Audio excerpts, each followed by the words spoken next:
로마서 4장 13절부터 25절까지 오늘 말씀을 묵상하기 앞서서 오늘 4장의 전반적인 흐름에 대해서 이야기를 드리고, 그리고 그 다음에는 오늘 본문을 보면은 특별한 표현 중에 죽었다, 죽었다, 없었다, 죽었다, 이런 부분이 나와요. 그래서 죽었다, 그리고 죽은 자를 살리신 것, 이런 것에 대한 묵상을 하고, 그리고 마지막으로는 의로 여기셨다. 그래서 전반적인 흐름을 알려드리고, 죽었다, 없다 라는 표현을 살펴보고, 그 다음은 여기셨다 라는 표현을 살펴보도록 하겠습니다.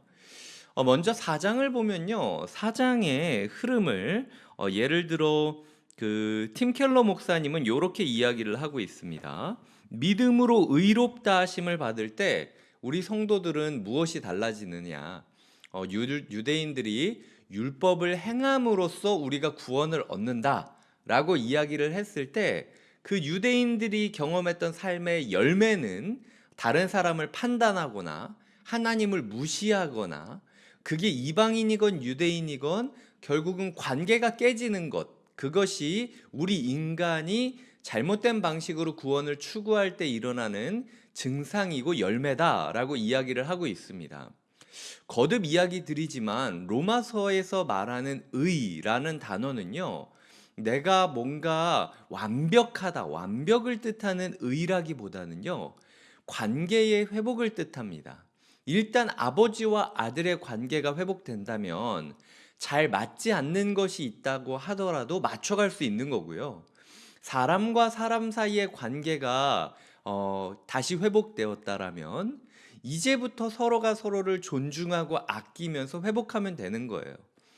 인생 서로가 서로를 알지 못하고 내가 내 앞길을 알지 못하는 이 미지의 걸음 가운데서, 그럼에도 불구하고 관계가 회복됐다라는 것만으로도 인생이 변할 수 있다. 이걸 이야기하는 게 로마서의 의로움이거든요. 그 의로움이 지금 무엇을 통하여 일어나느냐? 은혜를 믿음으로써 말미암아 일어난다. 근데 그 4장은 그렇게 은혜를 믿으면 율법으로서 아니면 자기 정욕으로서 사는 유대인, 이방인과 뭐가 달라지느냐? 이 네 가지를 이야기한다는 거죠. 2절부터 3절까지를 보면은 자랑하지 않게 된다라고 이야기를 하고 있고요. 6절부터 8절까지 보면은 그 죄가 가려지고 불법이 사함을 받고 죄를 인정하지 않게 되신다라고 이야기를 하는 하나님을 만난다라는 거죠. 분명히 내 죄가 있는데도 불구하고 내 죄를 죄로 여기지 않으시는 하나님을 발견하게 된다라는 거죠. 그럴 때에 우리는 위축되지 않는다.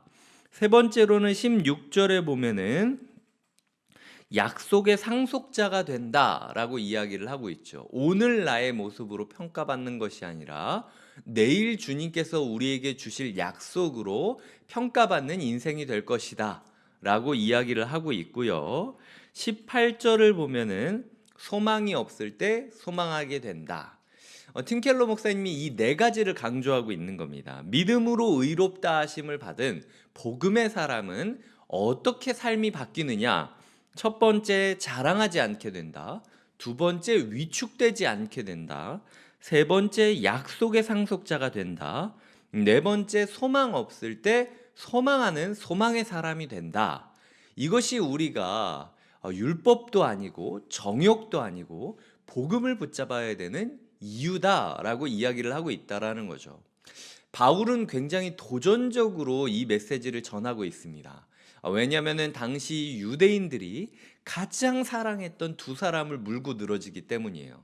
아브라함, 그리고 6절부터 8절까지는 다윗이 썼던 시편 32편을 인용하면서 다윗, 다시 아브라함. 그래서 아브라함의 삶과 그 아브라함의 삶을 다윗이라는 사람이 해석한 구절을 들어서 설명하고 있다라는 거죠. 이 꾸짖음이 어제 우리에게도 동일하게 들렸습니다. 말씀을 너희가 알고 있다고 하면서 정말 말씀을 있는 모습 그대로 마주한 적이 있느냐? 항상 누가 떠먹여주는 말씀만 먹다 보니까 말씀이 이렇게 분명하게 있는데 창세기 15장 6절과 17장의 맥락만 한 번이라도 생각했다면 너희가 믿음으로 말미암아 의를 얻는다라는 것이 얼마나 놀라운 복음인지 진작에 알았을 텐데 너희 그냥 눈에 보이는 예배, 남들이 떠드는 소리만 하나님의 말씀이라고 생각한 나머지 말씀 그 자체에 관심을 갖지 않았구나. 바울이 하나님께서 주신 꾸짖음으로 우리를 꾸짖고 있다라는 거죠. 그래서 우리 또한 말씀을 있는 모습으로 받아들여야 된다라는 것. 우리 교회가 그저 친목 모임이 아니라 말씀을 있는 모습 그대로 받는 말씀의 공동체가 되어야 된다라는 것. 그리고 우리 기도의 제목이 내 희망사항을 기도하는 것이 아니라 말씀으로부터 우리가 깨달은 것들을 하나님께 드리고 말씀의 소망을 붙잡고 기도하는 것이 필요하다라는 이야기를 드렸다라는 겁니다. 자, 이 맥락으로 이렇게 진행되고 있다라고 이야기를 드리고 싶고요. 그래서 오늘은 두 가지를 묵상하게 될 건데, 하나는 죽었다라는 표현이 왜 자꾸 등장할까라는 것과 여기셨다라는 표현이 등장한 것에 대해서 묵상을 하려고 합니다. 모든 사람이 수술을 받으려고 수술대 위에 선다라는 거는요, 현대에서는 마취를 받을 준비를 한다는 겁니다. 큰 수술을 하면 할수록 마취의 강도가 강해지죠. 그래서 우리의 삶에 있어서 누군가를 신뢰하지 않으면은요, 수술대 위에 몸을 누일 수가 없다라는 겁니다. 예전에 공포영화 같은 거를 제가 많이 볼 때가 있었는데, 그러다 보니까 이렇게 수술대 위에서 일어나는 무서운 장면들이 너무 많은 거예요. 뭐 갑자기 장기가 없어진다든지 하여튼 그런 영화들을 볼 때가 있었습니다, 제가. 그러다 보니까 수술을 받으려 들어갈 때 이게 괜찮은 거 맞나? 내가 깼을 때 내 몸에 있는 게 다 없어지는 거 아니야? 이런 생각이 들 수도 있지 않겠습니까? 하지만 받아야 된다고 할 때 믿으면서 받죠. 그건 의사를 향한 신뢰고, 병원을 향한 신뢰고, 간호사나 마취과 직원을 향한 신뢰입니다. 이 조금이라도 이 투약이 늦어진다면요, 제 삶에 있어서 큰 아픔이 있을 수도 있다라는 거예요. 근데 어떤 사람이 수술은 받아야 되는데 믿음이 없는 겁니다. 그래서 나는 수술 받을 때 마취로 못 받겠다고. 내가 어떤 일이 일어나는지 내 몸인데 내가 봐야 되지 않겠냐. 그러니까 마취 없이 들어가겠다. 이게 말이 됩니까? 저는 그 상상만 해도 지금 막 몸서리가 쳐지거든요. 하나님께서 우리에게 말씀하고 계시는 겁니다. 야, 네가 할 수 없는 문제를 내가 풀어주려고, 네가 끄집어낼 수 없는 죄의 그 종양을 내가 떼내어 주려고 지금 하고 있는 거잖아. 네가 할 수 없는 거를 내가 하는 건데 네 속을 가르고 네 심장을, 네 폐부를 휘저어야만 내가 이걸 할 수 있는 건데 네가 나를 믿지 않고 여전히 내가 살아서 꿈틀거리겠다. 내가 그래도 지켜봐야만 되겠다. 하나님이 뭘 하는지 내가 두 눈 똑바로 뜨고 내가 다 감시하고 다 통제하고 그리고 다 하나님과 상의하면서 진행해야만 하겠다 한다면 내가 널 어떻게 수술할 수 있겠니? 수술을 받으려면 일단 누워서 의식 없는 마취 상태로 들어가야만 되는 게 인생인 거야. 하나님께서 우리에게 말씀하고 있다라는 거죠. 영적인 수술은요, 반드시 인생의 마취가 필요합니다. 그 마취를 지금 예수님 시절에는 죽음과 부활이라고 말씀하고 있는 거죠. 영적인 대수술을 감행하기 위하여 예수 그리스도께서 십자가에 달린 것처럼 우리를 죽이시는 때가 있습니다. 하지만 죽이기 위한 죽음이 아니라 살리기 위한 죽음인 것을 믿는 것이 우리가 다른 사람들이랑 다른 삶의 모습이라는 것이죠. 아브라함은요, 지금 죽은 자를 믿으시며 17절에 보면 그가 믿은 바 하나님은 죽은 자를 살리시며 없는 것을 있는 것으로 부르시는 이시니라. 18절에 보면 바랄 수 없는 중에 바라고 믿었으니 19절에 보면 자기 몸이 죽은 것 같고 사라의 태가 죽은 것 같음을 알고도 라고 이야기를 하고 있습니다. 우리의 삶에 죽음을 부정하지 않았으면 좋겠어요. 이 내 삶에 죽음의 영향력이 분명히 있을 겁니다. 몸이 쇠약해질 수가 있어요. 관계가 끊어질 수 있습니다. 일이 어려울 수도 있습니다. 그리고 하루하루가 고달플 수 있습니다. 이 죄와 악과 죽음의 영향력 아래에서 여전히 우리가 신음하고 괴로워할 수 있다라는 겁니다. 그걸 우리가 정신 승리하듯이 아니야, 괜찮아, 난 하나도 문제 없어, 나에게 문제란 없어, 내가 문제로 여기지 않는 한 문제는 문제가 아닌 거야. 뭐 어느 정도 일리는 있지만 결정적인 부분에 있어서 모든 인간은 죽음을 넘어야만 생명을 가질 수 있다. 그렇기 때문에 아브라함도 그 죽음을 경험했는데 우리의 삶에 있는 이 죽음은 당연하다. 그냥 마취 받고 들어가는 거다. 주님, 저는 일단 마취의 동의서를 썼습니다. 이제부터는 주님이 절 수술하지 않으면 길이 없어요. 제 인생 이제 마취해서 저는 이제 아무것도 할 수 없사오니 주님이 제 배를 가르시건 제 머리를 여시건 하여튼 마음대로 하십시오 라고 동의하면서 내 삶을 눕히는 것, 이게 바로 그리스도인이 나는 죽고 예수로 사는 삶이다. 십자가라는 수술대 위에 내가 내 몸을 누이는 거죠. 예수 그리스도의 손이 있던 곳에 나의 손을 누여보고 예수 그리스도의 발이 있던 곳에 나의 발을 얹어보는 겁니다. 그때에 내가 나로서 사는 게 아니라 예수 그리스도가 이미 나를 위하여 내 눈앞에서 보여주셨던 수술의 방식, 십자가와 부활이라는 그 수술의 방식으로 나를 치료하실 것을 신뢰하며 하루를 살아가는 믿음이 필요하다라는 겁니다.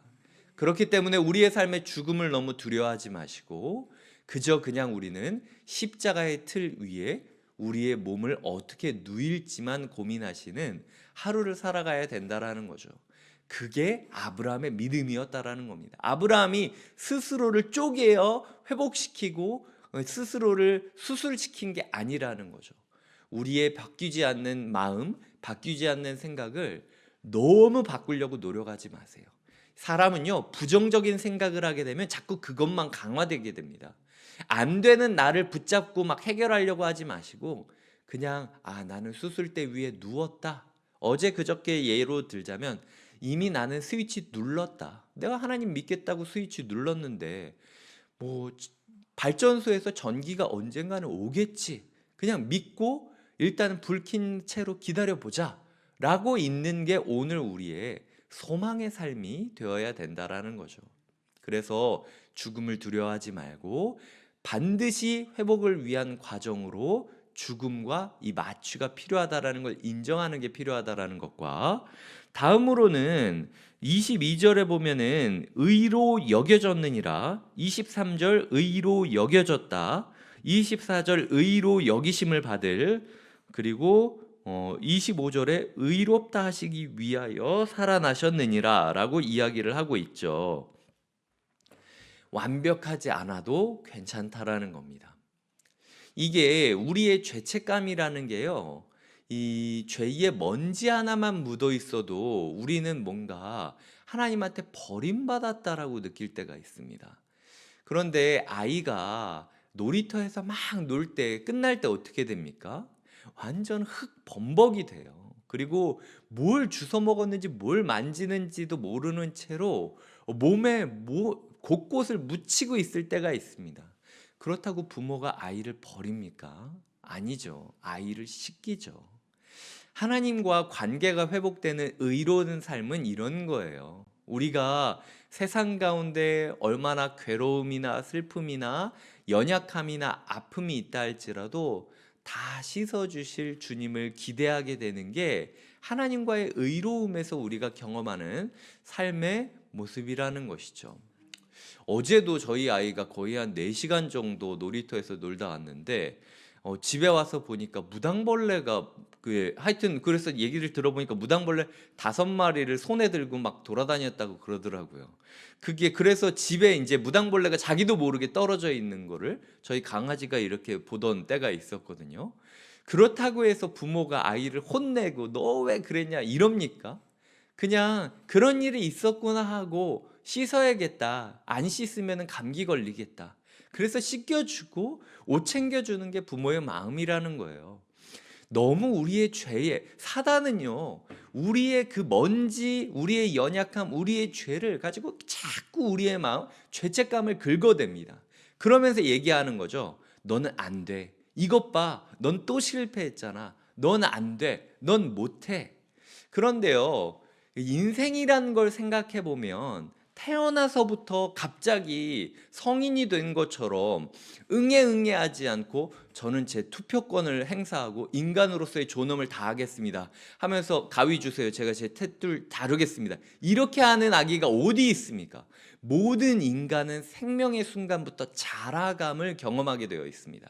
하나님께서는 우리의 부족함에도 불구하고 우리가 자라갈 수 있도록 해주시겠다라는 거예요. 기다려 주시겠다라는 거예요. 우리를 감싸 안아 주시고 우리를 보듬어 주시고 우리를 씻겨 주시겠다라는 거예요. 이 자라감이 필요하다라는 연약함은 그 생명에게 있어서 부끄러움이 아니라 사랑의 증거가 될 수 있다라는 거죠.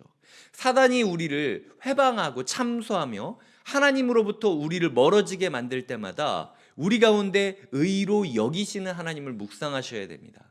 사단아 물러가라. 나의 하나님은 의로 여겨주시는 하나님이다. 내가 부족해도 덮어주실 것이고 내가 더러워도 안아주실 것이고 나를 씻겨주실 하나님이다. 그러니 사망아 너의 쏘는 것이 어디 있느냐. 나는 사랑의 하나님을 믿는다. 이게 로마서 8장까지 흘러가는 맥락이거든요. 하나님께서 의로 여겨주시는 하나님이신 것을 믿는 게 필요하다라는 거죠. 물론 제가 이야기 드릴 것은 이것이 우리의 방임과 나태로 이어져서는 안 된다라는 겁니다. 마치 그냥 나는 아무것도 안 하고 나는 그냥 수동적으로 그냥 나는 맨날 더럽히기만 할 거예요. 나는 안 씻을 거예요. 뭐 나 이렇게 안 씻다 보면 하나님이 알아서 씻어주겠죠. 하하하 이러면서 막 집안을 뛰어다니는 애가 있으면 혼나야죠. 그거는. 네. 하나님께서 우리에게 하나님을 향한 더 사랑으로 우리의 더러운 모습을 솔직히 고백하고 의의 옷으로 입혀주시고 씻겨주실 그날을 소망하며 더 벅찬 하루를 보내기를 원하시는 것. 그것이 우리에게 주시는 하나님의 소망의 하루라는 거죠. 그래서 우리의 삶에 여겨주시는 하나님을 신뢰해야 된다라는 이야기를 드리고 싶습니다. 말씀을 맺겠습니다. 1장 4절에 보면은요, 예수 그리스도를 누구라고 표현하느냐? 성결의 영으로는, 사람을 깨끗하게 해주는 성령으로는 죽은 자들 가운데서 부활하사 능력으로 하나님의 아들로 선포되신 분이 있는데 곧 우리 주 예수 그리스도시니라. 요 1장 4절을 설명한 게 오늘 우리가 읽은 본문입니다. 그래서 로마서 1장부터 4장까지를 다시 보시면요, 부활에 대한 이야기가 1장 4절에서 나왔다가 드디어 다시 나오는 것을 그리고 있다라는 겁니다. 하나님께서 우리에게 부활의 예수 그리스도를 믿는다라는 건 너희가 오늘 부활을 소망하지 않으면 살 수 없는 하루를 살아간다는 것이다 라고 말하고 있다라는 거죠. 그렇기 때문에 오늘 우리가 누구보다도 부활을 사모하며 부활을 닮아가며 부활을 추구하는 하루를 보내시기를 주님의 이름으로 축복드립니다. 기도하시겠습니다. 하나님 아버지, 우리의 삶 가운데 정욕으로도 율법으로도 하나님 아버지 구원을 추구하려고 하지 않게 하여 주시옵소서. 오직 복음 성령으로 말미암아 우리에게 전달받아진 예수 그리스도를 매개로 삼아 우리가 하나님과의 바른 관계, 사람과의 바른 관계, 자연과의 바른 관계, 나와의 바른 관계, 그 의로움을 추구하는 하루를 살게 하여 주시옵소서. 그럴 때 우리는 자랑하지 않게 될 겁니다. 그럴 때 우리는 위축되지 않을 겁니다. 그럴 때 우리는 약속의 상속자가 되어 소망 없을 때 소망할 수 있게 될 것입니다. 하나님, 우리가 하나님의 거룩한 영적 대수술을 받기 위하여 수술대 위에 우리를 누이는 것을 부끄러워하거나 두려워하지 않게 하여 주시옵소서. 하나님, 죽은 자를 살리시는 하나님을 믿으며 우리의 삶을 십자가의 틀 위에 눕히게 하여 주시옵소서. 동시에 우리를 여겨주시는 하나님을 신뢰하며 하나님께 달려가게 하여 주시옵소서. 주님, 우리의 부족함을, 하나님, 우리의 더러움을 하나님 아버지 아시면서도 여전히 우리를 사랑한다 말씀하시며 우리를 씻기시고 의의 옷으로 입혀주시는 하나님과 함께 벅찬 하루를 살아가는 예배의 하루가 되게 하여 주시옵소서. 감사하고 예수님의 이름으로 기도드립니다. 아멘.